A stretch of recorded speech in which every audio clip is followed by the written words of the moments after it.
Today we're going to have a look at the sim room we have at the background for 2025. Some things are changed and I think you're going to like them. If something catches your attention, in the description there'll be affiliate links for some of those items. Let me know if I missed something and you want to talk about that. And this is the room this year, but let's start at the sim rig part, which is the most important part, I believe. And this year we have a new sim rig that is under a review at the moment, which is the Simatic K1. I used to have another Simatic a couple of years ago, and they sent this for review. Quite an interesting sim rig because you can change this from a Formula style to a GT style, and it will be equally sturdy because it is so practical. And for me, it's incredibly practical because it is very easy to change position, especially if you're doing reviews of pedals. You can remove the pedal tray very easily and change your pedals with no problems whatsoever, or change the steering wheel very, very easily. It's incredibly practical. And attached to it, there is this a seat that we've seen for a while, which is the GT Omega XLRS. I've had this for about 5 years now. Now it's accusing a little bit of age. You can probably see a tear there in the hinges. I've seen better days because I've changed houses a couple of times with it.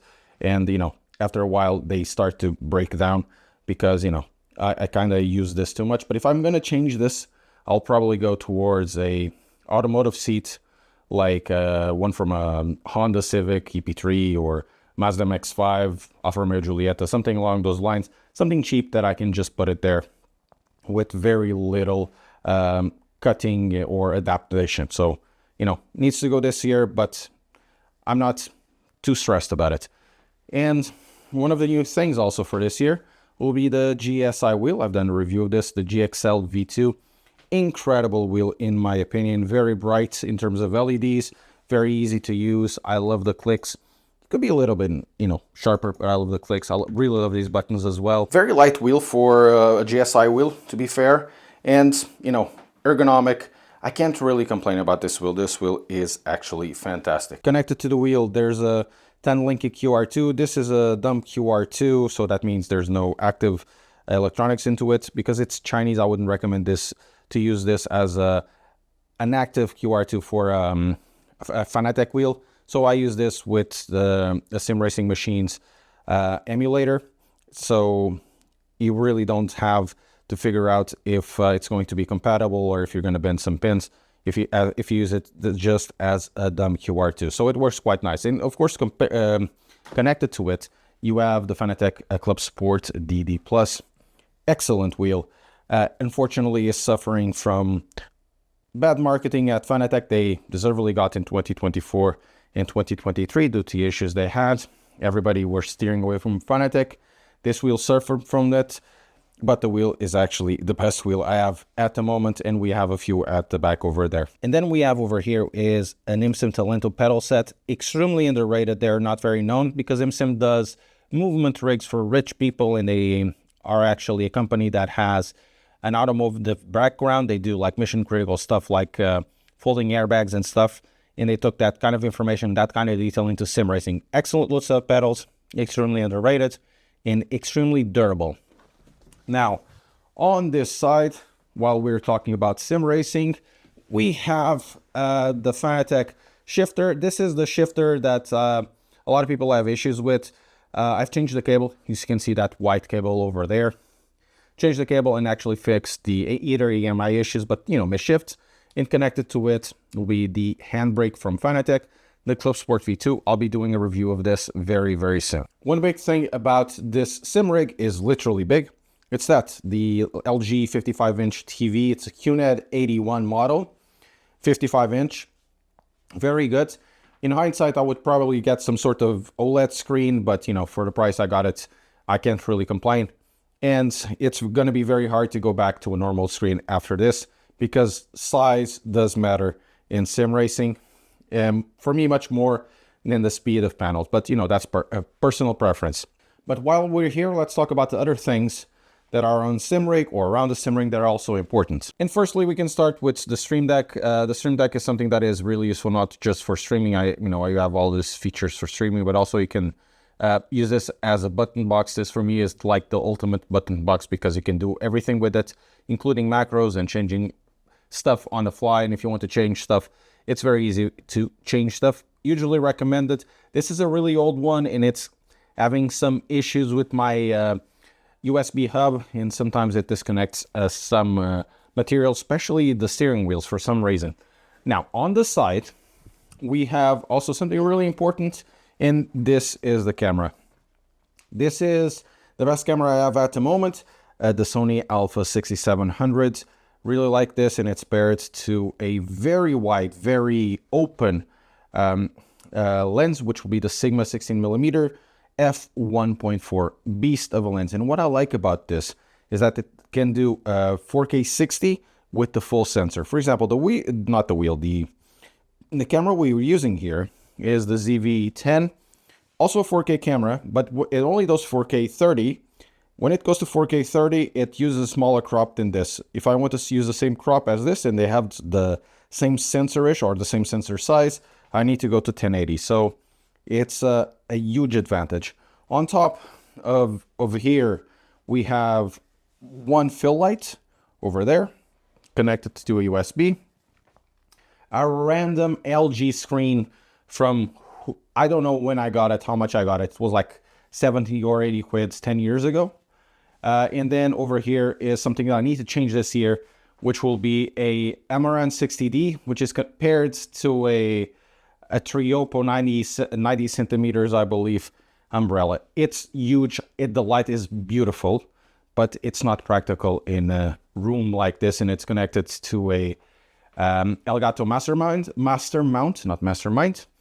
So it's too big for it, too heavy, and I need to do something about this to change it, to bring the light even closer, probably a smaller umbrella. But now let's go towards the other type of hardware we have, and something really important. This is the Rode Procaster. Excellent microphone, dynamic microphone. I believe it's a dynamic microphone, which is paired to the Wave XLR. The Wave XLR is an incredible piece of kit. I really like this because it not only has an excellent amplifier towards the microphones, it can, go power even the Shure SM7Bs, which tend to be very power hungry. It also has an excellent headphone DAC. And for headphones, we're using the AKG K702s. I've had this for like 8 years now. Excellent piece of kit. Wonderful stuff. Basically, the sim rig part. We can also talk about a little bit of the cable spaghetti over there. I'm not bothering too much in terms of cable management, because since I'm using all the time multiple types of equipment, and I have more equipment to review, it's better for me to have everything labeled or laid out simply to understand, but not particularly well done for you guys or for your viewing pleasure. Because if I have to do any change, I would basically need to make everything, destroy everything, and then try to do it again. It's just a waste of time for me. We finished with SimRig part. Let's go towards the background of this room, and this will be then the new table that I've got. This is like a 10-pound IKEA table. I should have gotten them in white. So I'm using this as a modular type of table. If I need to do a roll or capture my face, I can put the camera over there, and then it will capture the backgrounds. Or if I want to do some B-roll, for example, I have a Conspit quick release over there. We're going to have a look at the Conspit wheel and wheels, the GP9290 in a Wheelbase soon. I can use this to record some sort of top-down by using one of the Elgato Master Mounts, or I can use this for B-roll or something along those lines. And if I want to remove this because I don't have any use to it, I'll just connect that to a 80/20 piece over there that will be on the monitor mount or in the TV mount, and then this will be over there, and then we can move things around, and this can come out, and I move the sim rig a little bit to the left. Storage space at the bottom, storage space over there. So good thing about having the table there. And then we have the working parts where I do some editing, and we're going to start with the chair. Same chair as before. This is a Noble chair. One of my cats, the white cat, the big one you see sometimes around, really likes it to sit there. I always need to clean it, because if I leave this room open, he's going to sleep there. Going towards what we have over here, this is the working part. Very important. We need a bottle of water, depending where you are in the world, can be to a bottle or borrow water. Yeah, very important. Always drink your fluids. And then we have the PC over there. This is a 2-year-old machine now. Works as a charm. It's charging the mouse at the moment. It's a 7700X. Yeah, 7700X with the 4070. Very simple system, all in white. I didn't want any LEDs, you know, all air. It's incredibly silent, believe it or not. You can lower the fans and it won't be very much of an issue. And it's actually pretty good. I would like to do some upgrade soon, probably this year or next year, to the 9800X3D. It will give a good bump. And on this side, we have a 5-year-old monitor now, 1440p. I'm not even sure what the model is. It's 1440p, 144 hertz, so it's quite dated, but it works quite well. And over there we have a Stream Deck. This is the Stream Deck Plus with the rotaries, and you can change all of that stuff. Very good. And apparently I might try in the future to put this and that together and save me like a USB cable. And because there's a module for the back, either that or I can use it as a USB hub. That would also be quite helpful. And then over here is some sort of this is a mechanical keyboards.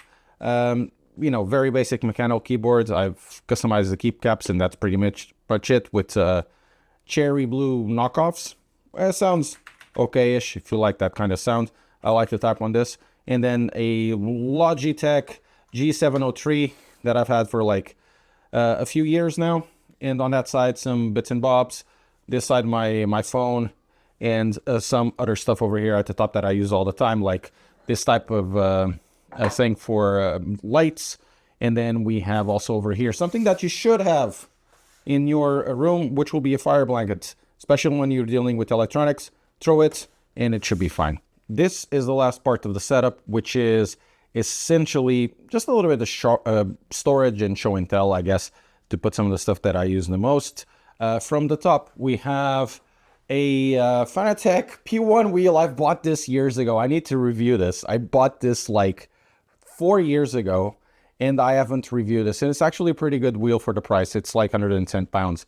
This is the Fanatec wheel for the Club Sport DD, not Logitech, Fanatec.